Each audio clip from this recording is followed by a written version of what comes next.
Our first guest, a big name. He's getting bigger and bigger. Ben Shapiro, calling in from the West Coast, the LA area. He's, the Rush Limbaugh of a new generation, in my opinion.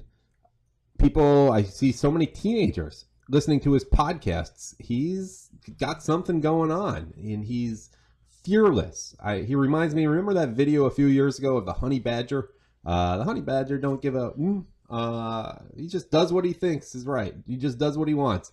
That's Ben Shapiro. Remember last year? He's not the biggest Trump supporter. So I will point that out. If you can't handle that, just come back in like 10, 15 minutes when Jim Hoft's on. But he is very nuanced. He's not never Trump, but he made some headlines last year when he left Breitbart.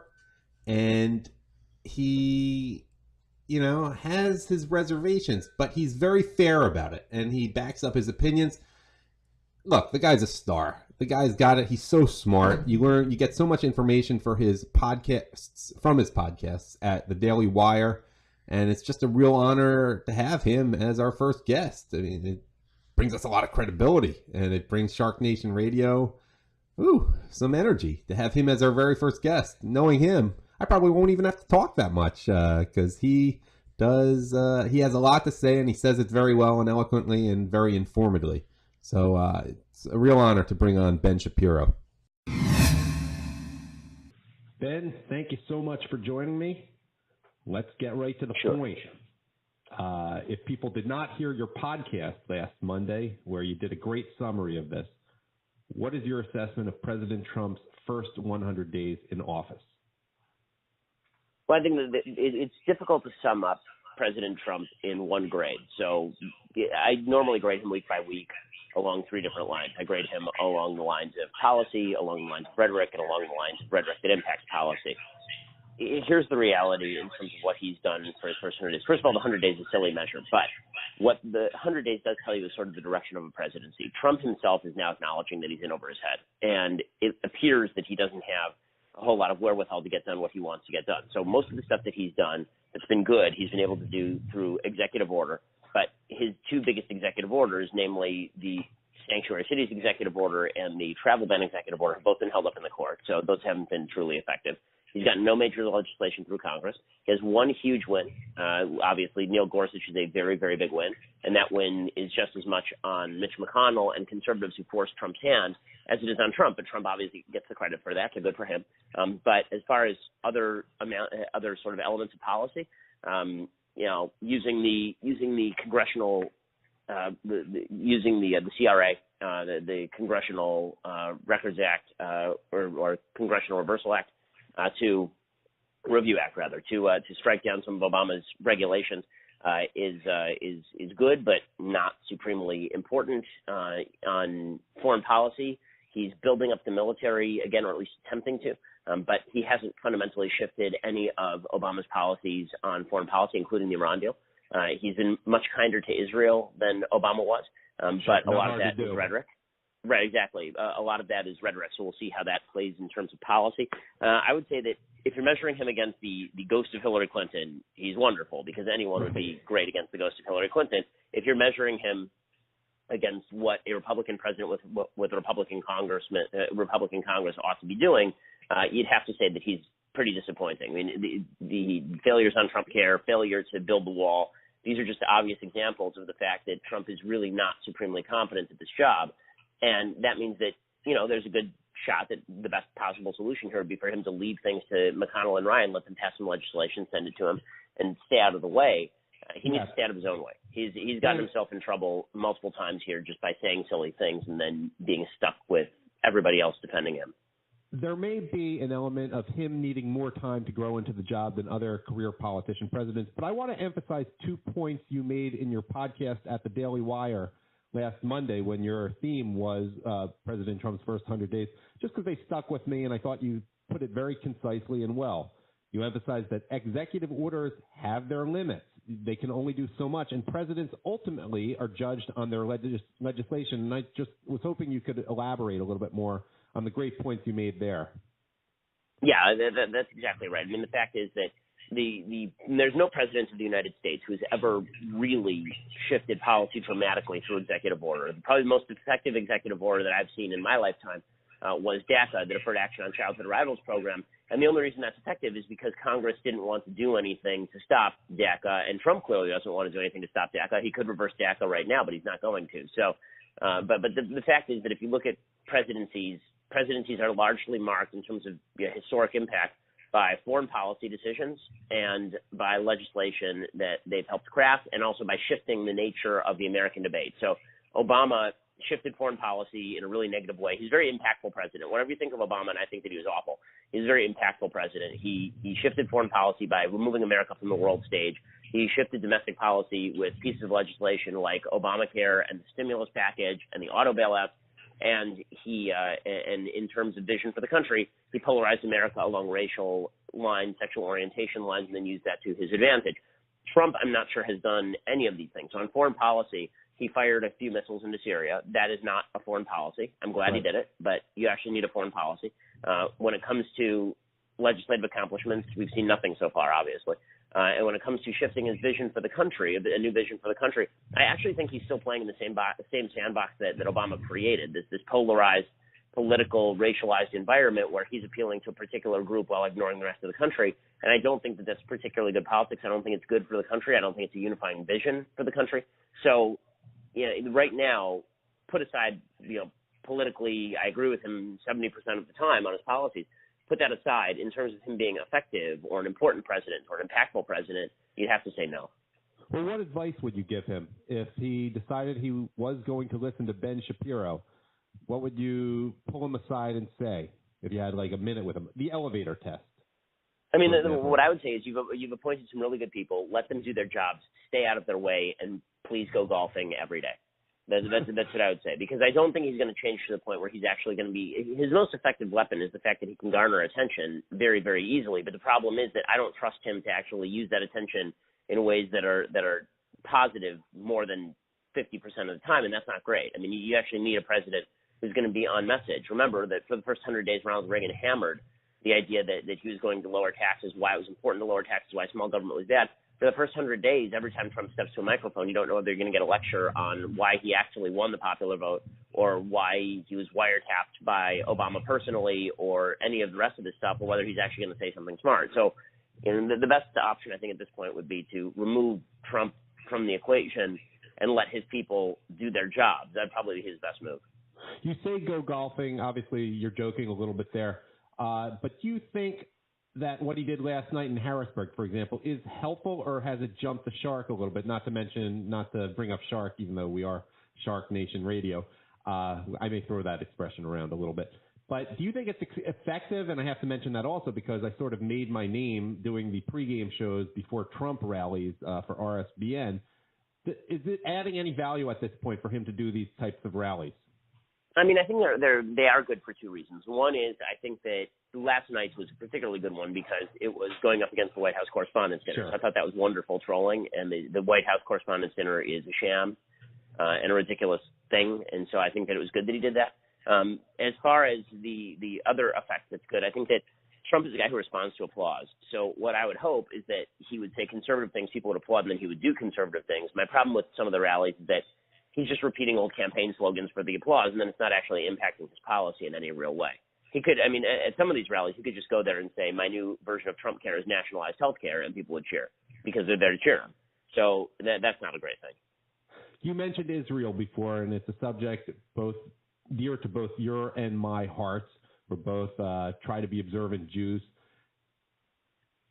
Yeah. Congressman DeSantis from right here in Florida has put out the teaser that Trump is going to actually move the embassy, and he's going to announce it right around Yom Yerushalayim in late May. Do you think that's a sure thing at this point, and do you think it's a good move? Well, I mean, I think they definitely should do it. I don't see any moral or political reason why they shouldn't, other than the Palestinians will use it as a pretext for violence. But obviously, you're going to have to make a call at some point that Israel's capital is Israel's capital, and that's non-negotiable. So I think that would be worthwhile. If Trump does it, I have no idea. I mean, I'm out of the Trump prediction business because you just don't know. I think signs point to no, but he could surprise everybody and do it. In the same interview where he said that he was visiting Israel and that he might make a decision on the Jerusalem issue, he also said that he sees no reason whatsoever why the Jews and Palestinians shouldn't be able to make a peace deal. Well, that's idiotic. So, I mean, I don't know what to predict from him. I just don't know. That's all I can say on this one. One last question about Trump before I move on to other things. Do you think that everyone is circling their own wagons so much at this point that anyone's opinion of him or in any large numbers has changed much? The people who loved Trump before Election Day still do. The Republicans who were wary of him still do. And I suppose the Democrats and Antifa types are even more entrenched in their positions against them no matter what. Yeah, I mean, I think that he is I think he's a very polarizing figure, and he hasn't done anything to throw people off that polarization. The Democrats being so awful means that Republicans are more likely to think of Trump in a kindly fashion than they otherwise would. Yeah, he's not going to drop below 35% in the polls just because the left is so awful. And so people don't want to give any sort of credibility or credence to the Antifa types, to Chuck Schumer, to Nancy Pelosi. So right now, the polls are basically showing is that among Republicans, he's very strong, that people who voted for Trump have no regrets about voting for Trump, which is what you'd expect. We're only 3 months in. But the Democrats hate him with a passion, rivaled only by 1,000 burning suns. So I don't think anything is going to change for the foreseeable future unless there were to be, God forbid, some sort of economic, catastrophe, or unless there were to be some sort of terrorist attack and there was a rally around the flag effect. But I don't know that there's a rally around the flag effect available to Trump. I'm not sure that he would even get the same sort of Bush rally around the flag effect that we got on 9/11 around George W. Bush, because Trump has been such a polarizing figure. So his approval rating, apparently, his average approval rating among Republicans is about 86%. Bush was about 93 at this time. Obama was about 92. So he's a little bit lower than past presidents, but he's still within margin of error on that. He's still within a certain distance. And just among Democrats, the Democrats cannot stand him. I mean, Democrats, that's really where the difference is that at this point in time, maybe 30% of Democrats were warm toward George W. Bush. At this point in time, probably 30% of Republicans were warm toward Obama. At this point in time, it's like 0% of Democrats. If they're Democrats who have not yet been born who hate Trump already. And so many college campuses, which I believe you're familiar with personally, are like the Democratic Party on steroids. They seem to have been in the news even more than usual during the last 3 months of the Trump presidency. Do you think they're purposely stepping up the venom? And what can you share from your own experiences, having visited so many college campuses? Yeah, I mean, it's definitely gotten worse. In the last 2 years, I've probably spoken at 50 college campuses, and I would say that the last 2 years it's really gotten bad. So before that, I'd spoken in college campuses relatively frequently, and I'd never seen anything like threats of violence, protesters trying to storm the stage, that kind of stuff.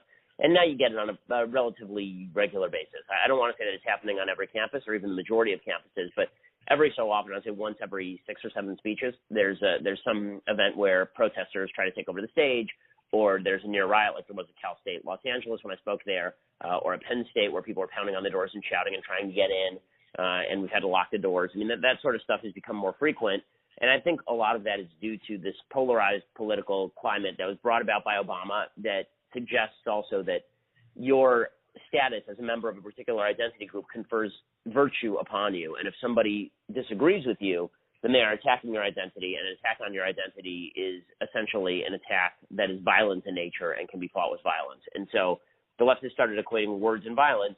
If you don't like what I'm saying, I'm being violent to you, therefore you can be violent in response. That's a scary beginning to the end of free speech. Again, I want to thank you for coming on Backlash with me here. I just want to ask you a couple questions of a more personal nature so people can get to know you as a person. Don't worry, I'm not going to ask anything too tough or too penetrating, but I'm just genuinely curious about your energy level. I compared you in my intro that I pre-recorded do you remember that video of the honey badger? The honey badger just Sure. Okay. I said this guy, especially with the Michelle Fields thing, when you were getting so much criticism on the right, it was like it didn't bother you. I mean, Ben Shapiro don't give a whatever, and he just kept going. You just kept going. Does it ever get to you, or do you just have a mission and you have to just okay, that's nice if they said that about me. I got stuff to do. What goes Well, I mean, I think some of both. You have to keep forging forward, but you're a human being, and human beings it's not pleasant when you're being hit with thousands of anti-Semitic messages a day. It's not pleasant when people who you assumed were going to be on your political side and care about things like truth and facts suddenly decide that partisanship is more important. That's not a fun thing. But that said, it's not as though you're going to. It's not as though I'm going to change my opinions based on or change what I'm doing based on the fact that there are a bunch of people who dislike me. If that were the case, I would have become a leftist long ago because the left hated me long before some members of the right did. Sort of related to that, I want to know about your motivation. Were your parents pushing you, or were you always driven at a high age? I just saw your video of you playing the violin, Schindler's List, when you were 12 years old. You reminded me of what my mom would have liked me to be like, including the violin part, if I had had my act together more at an early age. But were you always like this, driven by yourself? Do you have siblings? Are they major achievers too? I remember hearing about you when you were like 17 or 18. Yeah, I mean, I think that a certain amount of drive is just genetically implanted. I tend to be very driven as a person just to get things done. And yeah, my siblings are very much like this. I mean, I have a sister who has a master's from Brandeis University. I have another sister who's a top level opera singer. So yeah, I have a sister who's a terrific artist. So yeah, I mean, we're all sort of achievers. But as far as my parents pushing me, yeah, for sure. Talent obviously in preparation. But I think that my parents were more focused on just ensuring that I was able to pursue the things that I wanted to pursue rather than pushing me. I never remember them having to push me to do things. I was always somebody who wanted to do things. Are you a first-generation immigrant by chance? Because it sounds like a first-generation immigrant story. No. We're Americans going all the way back to 1907. So we've been here for a century or more. Okay.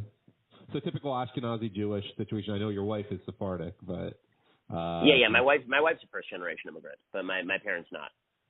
Now, you bring the Torah into your podcast some, and I wanted to see if you could bring something into it from really last week's Torah reading, evil speech, Lashon Hara, and how you balance that with what you need to do to really bring up the truth about public issues. Do you ever worry, am I saying too much? Am I crossing a line?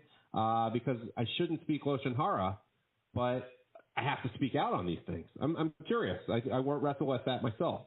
Yeah, I mean, it's definitely something that crosses my mind. I think that, when it comes to Lashon Hara, thankfully it's not Lashon Hara to speak truth against principles that are anti-Torah. There's no restrictions on speaking Lashon Hara about things that are anti the values of the Bible, and that's mostly what I spend my days doing. When I'm ripping corruption or when I'm ripping people for upholding bad social standards, or when I'm ripping the policies themselves. I mean, most of my day is spent ripping policies, not people. As far as kind of mocking people, yeah, maybe, but I've never gotten any blowback from any of my rebbeim on it, so I assume that I'm doing okay. I assume that if I do it wrong, I have enough listeners that somebody will let me know. Well, Ben, I'm really appreciative that as famous and prominent as you are with the audience, that you would come on my first show here on Backlash on Shark Nation Radio. And I just want to thank you. I really admire what you've been doing. And I'm just so appreciative that you came on with me.